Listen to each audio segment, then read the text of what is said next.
And welcome back, everyone. We're here for the back half of the first round at the Maricopa Meadows Open. Coverage brought to you by MVP. We've got Paul Ulibarri, Anthony Barela, Preston Johnson, Herr, and MVP's very own Jason Krueger. Let's hear a word from MVP, your proud sponsor.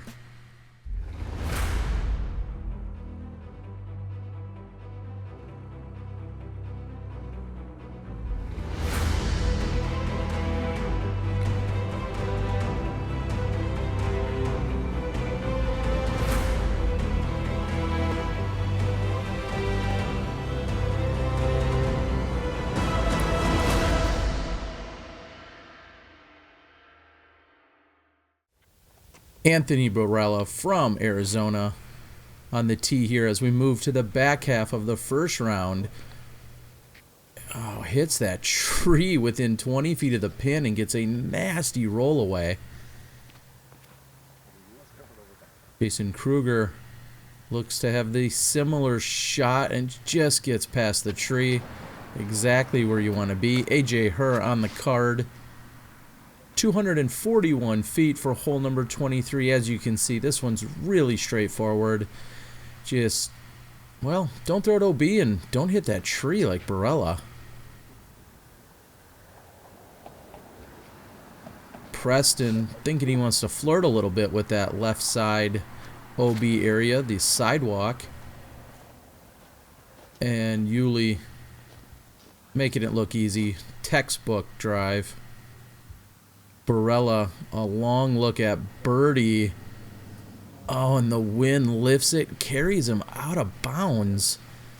He is making very difficult work of one of the easiest holes out here. AJ's been all over that basket. Barela with the...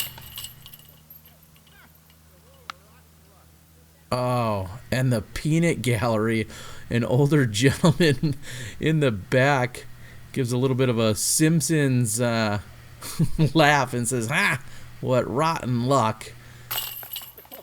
That adds insult to injury for Barela, walking away with the 5. Preston's had his struggles here on the front half, getting a few of those baskets just not in the sweet spot. Little tentative by Uli. He's going to card the birdie. Easy tap in for Krueger. And we're going to see 3 birdies. Let's move to 24.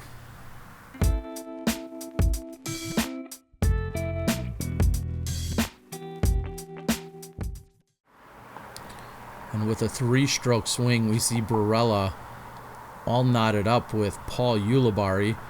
Krueger's got the honors on 24, 490 feet.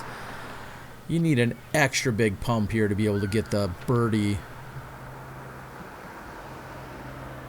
I recall last year watching Barela drive this one past the basket as Preston's short and left. You just really can't make a mistake of hitting one of the few early trees there or turning it over all the way to that road and coming up just short of the OB is Uli. He says, wow. You can see a little bit of a headwind, so you have to take that into account. You don't want to turn it over too much, like we see AJ there. But you also can't get the front of the disc up, because that may lift it and carry it OB left for these right-handed backhand throwers. And Barela, not enough turnover. It looks like he's potentially at the distance, but just not enough turnover to it. Hanging out wide is Herr.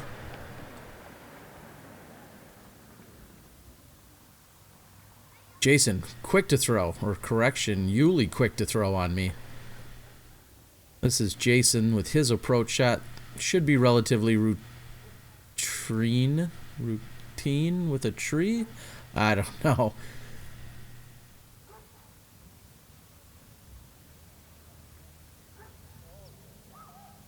Preston just looking for the par so he can move on. And Barela's got a look. Seems like he's got a look from just about everywhere with that long-range putt he's got. Jason maybe kicking himself for that one. The putters are not hot, is probably the best way to put that right now. This is my second weekend in a row in Arizona. This time in Maricopa. A great group, great staff, some amazing helpers throughout the past few weekends. Boyd and Dan over at First Light. Also gracious host Amy Jo and Hav here in Maricopa. Sam Russ and Chris Cobb and so many others all making this weekend happen. And of course, as I said, MVP, our coverage sponsor, as everyone's tapping out here on 24.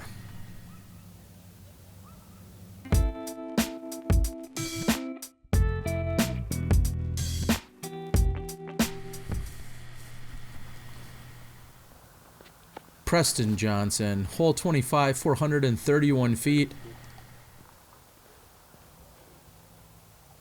I may sound like a broken record as he goes OB to the left, but that's a pretty consistent theme on this course. You have OB left more often than not. That's a road. And then on the right side, you have the backyard area for many of these houses in the homeowners association. The gravel, along with the... Wow, whoa. There's a very fortunate kick for Barela. The gravel and the curb is what is the OB on that right side. We'll see if Jason can get the same... No, does not get the same love that Barela did a moment ago. And these guys really getting over on it. Oh, and then finally, like a magic trick, that one reappears. He says, "You like that, boys?" I'm not sure that's the preferred route.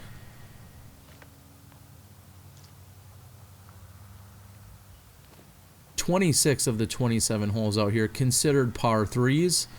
The 27th hole, coming in a little over 600 feet with OB everywhere, is the one par 4 that we'll see.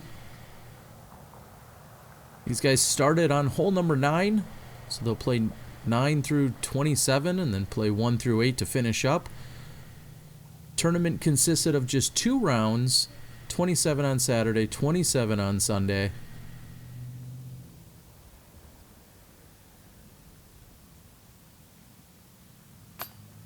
Gorgeous 70-degree day. A little bit of light wind at the moment, not too bad. They're talking about higher winds possibly for Sunday's round. As you can see, plenty of open space where a wind can affect the disc out here. Seeing at the moment Barela and Uli going back and forth, stroke for stroke.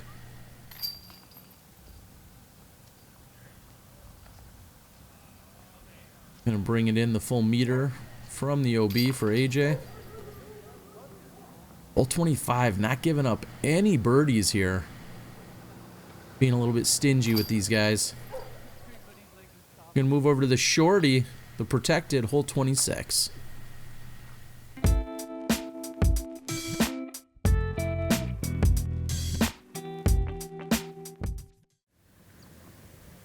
Hole 26, I move over directly behind the basket. Comes in at just 240 feet. And if you find yourself OB, you go to the drop zone regardless of where you go OB. Oh, AB almost hits me. Think I panicked, hit a button maybe. AB does in fact stay out of bounds. He's directly behind the basket. However, any OB shot here goes to the drop zone.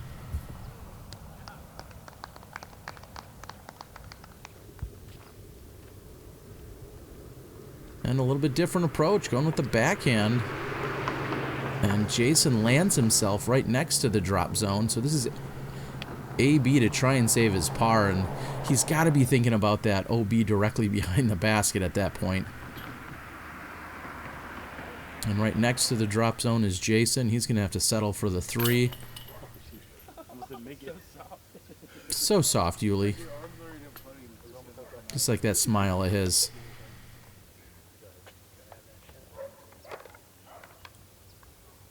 No returning champion this year. Sapu Payu was your champion from last year's contest. And he's not able to make it back. A couple birdies, a little bit of trouble on 26. We're moving on to the par 4.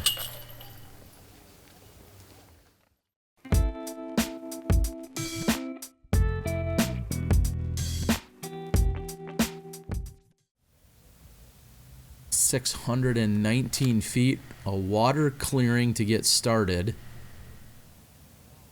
All of our competitors here in the field should have no problem getting over this initial water carry. OB fence on the right, OB road on the left.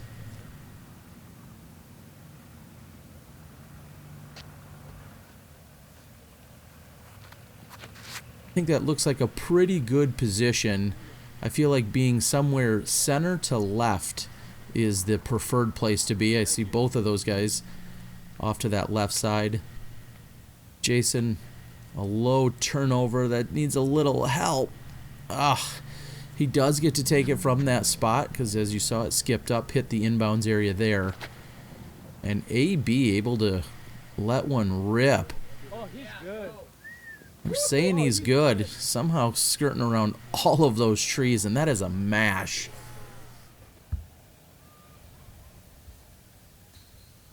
Jason in a very precarious spot, having to throw underneath those tree branches. I was going to say Yuli was on the fence about how to throw this one, but he's literally on the fence. That is a pro caliber move. I'm not going to call that a Simon Lizotte trick shot, but that's a pretty solid idea there. Putting it on edge, getting it to roll, and carrying that fence line the entire way. I like the creativity there, Yuli.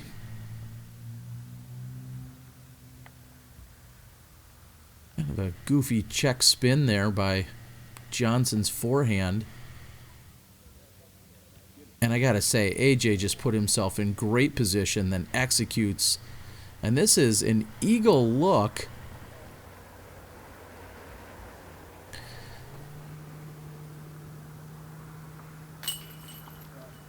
Uh-oh. That's a little personal fist pump by Ulibarri. Working hard for that birdie. I love it.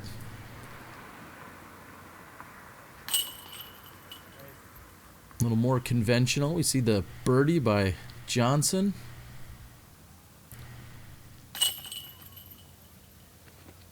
Krueger for the cleanup.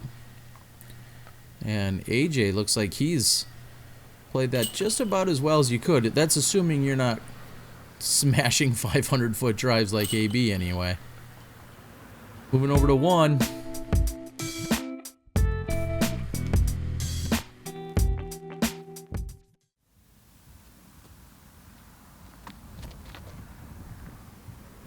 Hole 1 features a triple mandatory. You must throw through those 2 poles along with the one that is up and above. Is that an upside down horseshoe?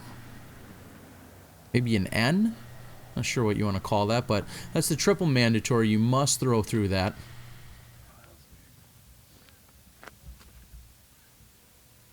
It's a pro move. Something doesn't feel right or comfortable, feel free to stop, reset yourself. I think AJ was looking for a little more of an adjustment. I love that we're seeing both forehands and backhands here thrown through hole number 1. They implement the Mandy here so that you don't just throw a big hyzer out and around, making the hole, I don't want to say too easy, but adding a little bit more challenge out here.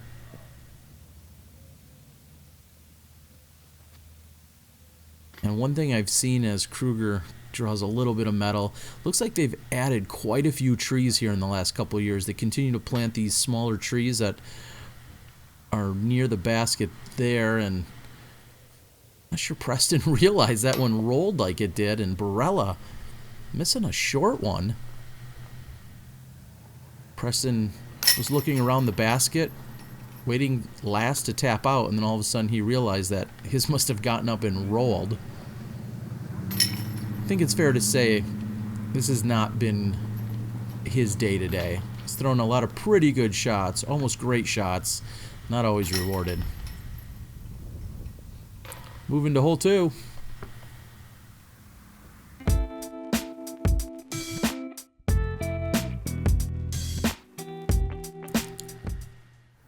And Ulibarri trying to pull away from Barela here.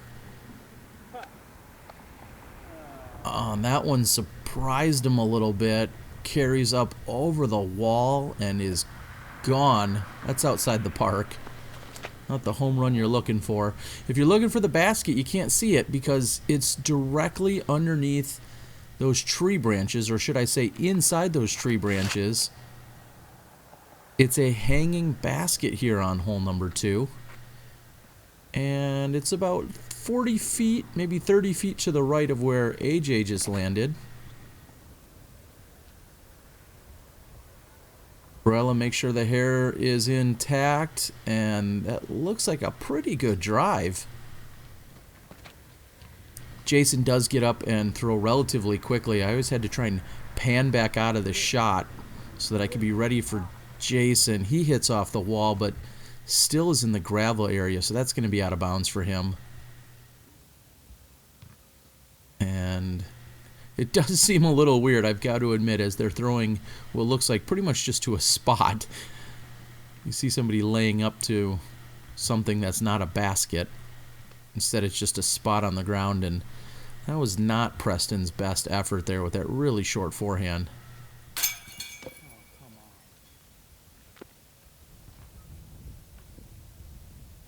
AJ can't convert, but Preston makes up for the poor approach with a pretty good putt there. As you see the basket hanging in the tree. I think we've seen that the last couple of years at this event. Barela's just past the basket, coming back up at it. And that is 2 putts in a row for Barela, both within easy range for him.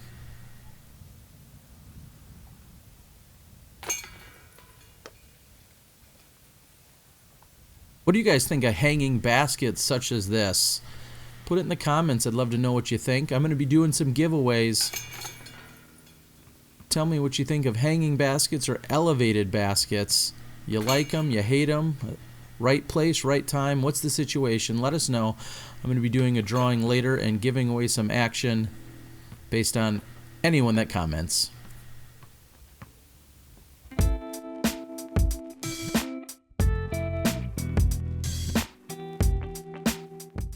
Hi, I'm Brittany Zimmerman with Team MVP, and I'm here at Maricopa Meadows, and I want to show you guys a few of my favorite discs that might help get your girlfriends, mothers, or sisters into the sport. These all come in kind of a lightweight version, so it's nice for somebody with a slower arm or just getting into the sport. Here is one of my go-tos. It's my orbital. This is made out of a neutron plastic, and it's what I use when I want to Annie, which means go out straight and then kind of turn out to the right at the end of a shot. This is my Tesla, and it kind of does the opposite thing. They make this in a fission plastic, which can get even lighter than the other plastics, and this is the disc that I use when I go straight out and then want to fade out to the left at the end. This is the disc that got me into MVP in the first place. It's the disc I got in my PDGA pack, and this is my dead ringer. Goes straight every single time. And this is my Virus. This is kind of a fun disc because it'll pretty much do anything I want to if I just put the right spin on it. Hole 3 comes in at 328 feet. I think that's about 100 meters for all my international viewers. I'm just going to take a guess at that. See a couple of forehands here. This has a double mandatory, so there are 2 light poles. They've both thus far split the light poles, which is exactly what you need to do. There's a light pole right there on your, that's the right side. And Barela with a good looking forehand. Uli, he's going to be first one to go with a backhand here. That's a mid-range of sorts, and he's a little disappointed. He thought that was less stable. He's really quite surprised at that point. And Jason attempts the forehand, but he has not passed the mandatory, so he's got a little work to do here. So he is going between the two light poles, and from that angle, other than busting out a trick shot or some kind of roller, I should say, that's about his only way of attacking the pin otherwise. After putting him in the position that he did, AJ's putt is off. And Jason's is on line, but not enough power. So although Uli's drive wasn't ideal, he's going to set himself up. May see one of his famous step putts. Everybody can argue about it then on the internet. Oh, and it looked like a good bid.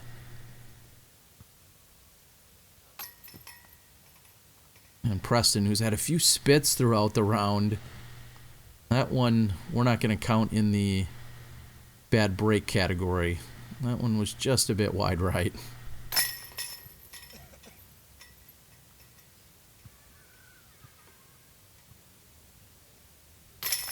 Barela's just hanging back, fixing his hair, waiting for his birdie. Rest of the guys looking just to pick up the pars. Jason ultimately with the bogey. Hole 4's got an elevated pin. Let's see if we can pick up some twos there.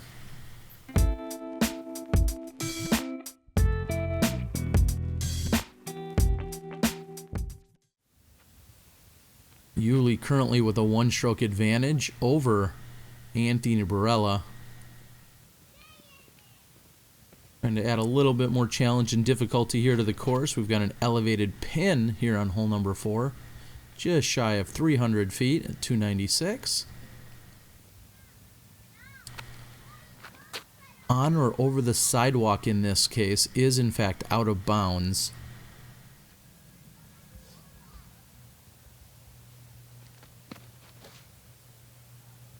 Forehand seems to be the preferred route. Maybe chalk that up as somewhat of a pro tip. Make sure that you're practicing both forehands and backhands.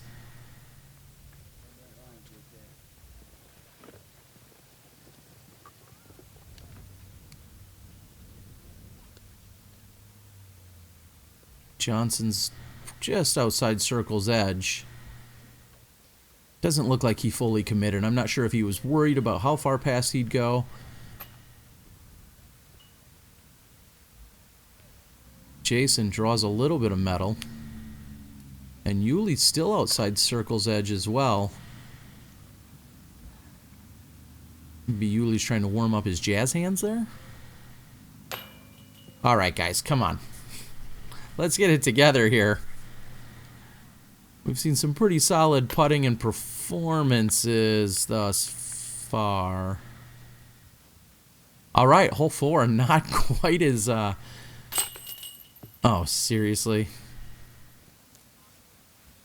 Preston is keeping his cool. That is very unfortunate. I think... I forget where the counter is at. It's got to be at 4 or 5 by now. That looked to be pretty solid. Hole 4 doesn't want to give up the birdies. Heck, it even doesn't even want to give up a par here to Preston. We've got a beautiful hole number 5 coming up, but that's going to sting for a little bit. I love the composure, love the professionalism, though, by Preston. Let's look at 5.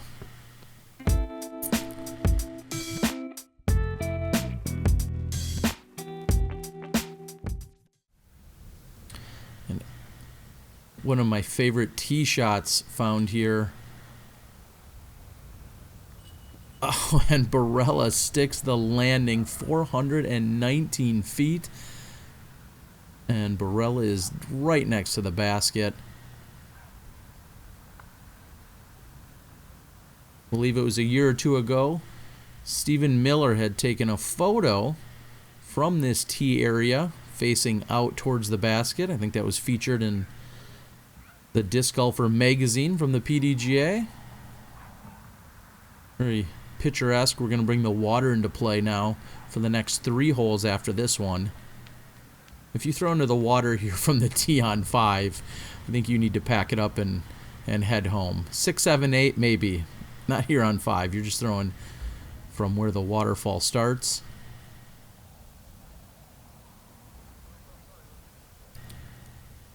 little heavy on that approach shot. As you can see, some light wind blowing the trees around. Preston's trying to get dialed in here. Just trying to get one to stick. Front basket's not going to cut it. Another Uli step putt. Looked to be a little bit on that right side.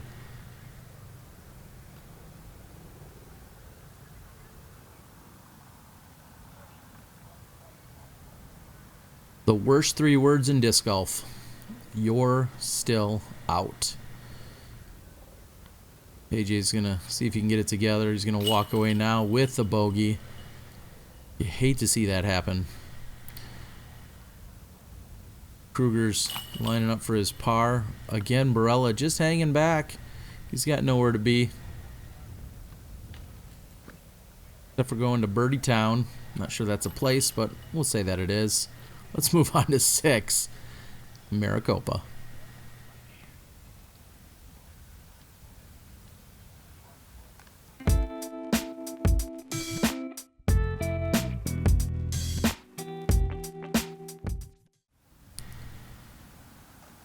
(351 feet). This one plays as a big hyzer out and around. That seems to be the preferred route. It also brings the water into play the most, but no problems for Barela. Uli's got a little bit more height than you're looking for, at least if you want to get it near the basket. That high, wide carry is going to bring you up into a much larger part of the landing zone, but it's going to give you a much longer putt as a result. And a similar result there for Jason. He decides to take the water out of play and go up the straight route.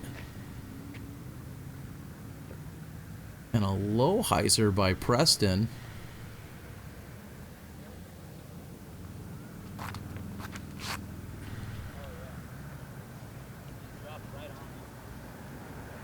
Drop right on it, they say. That's a little short and left.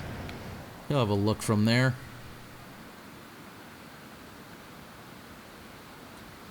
And Uli's putter, which was so hot to get the round started, seems to have calmed down just a little bit. I know these guys are thinking about that water behind them. They've got quite a buffer, though. Yeah, dude. All right, that'll scoop up and in there. It'll look like a 2 on the scorecard. That's all that matters. And by now, Preston has got to be a little bit tentative or second-guessing his stroke. And that one does catch the back side of the chains and sits in for him.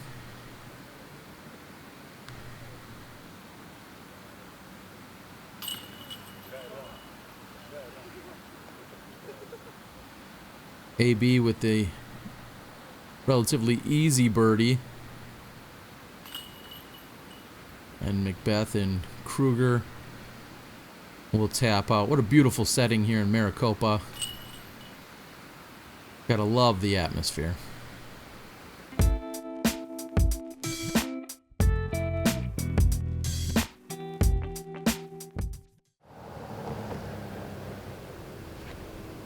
And this is, in fact, a very similar shot. I think it's almost the exact same distance. This one seems to be a little bit more dangerous than the previous hole, but if you can throw, I should say, 2 nearly identical throws on 6 and 7. OB water to the right. There's a large landing zone to the left, so if you want to play it safe, you got plenty of room to do so. And AJ is hanging it way out there and finds the water. He will get to take it from there, and that is crucial because otherwise he'd be throwing from way back near the teeing area. So hitting the inbounds area and then going OB at least gives him an opportunity to look at saving that par.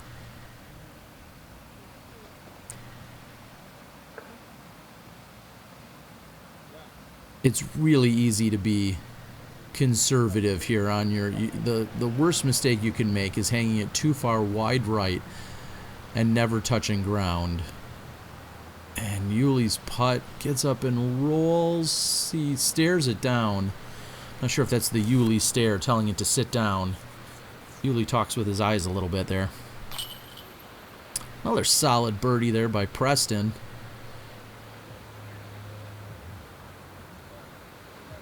I think you're hard-pressed to find a more beautiful backdrop for a putting green than you find here on hole number 7. If you have a more beautiful place around you where you're putting, I'd love to hear it, because I think the backdrop here is just gorgeous out in Maricopa. Uli doesn't want to give anything back by possibly bogeying. This is for par. Little cleanup, and we got the final hole coming up. Oh yeah, but first we've got Anthony Barela for another look at birdie. Right side corner pocket, count it. Oh, and the hair flip, he's got it.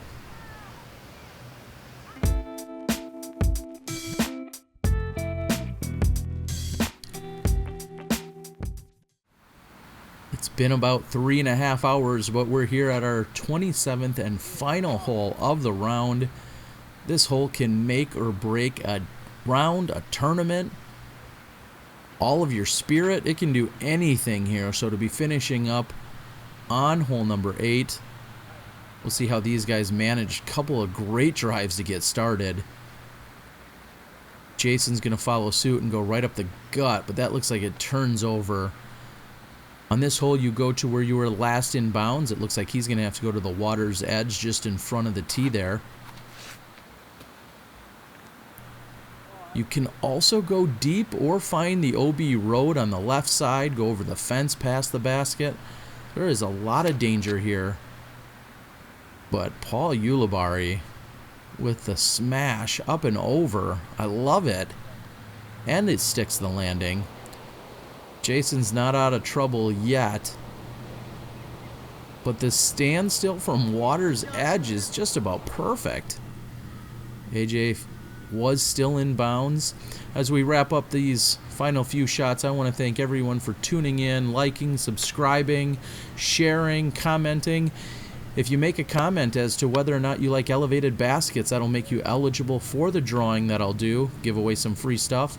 Also, if you are a Patreon supporter, every single month this year, I'm going to be giving away a disc golf basket. And only Patreon supporters are eligible for that. So please consider it. Find it on patreon.com/thediscgolfguy. It's been great. Thank you to MVP. Thank you to everyone that's tuned in.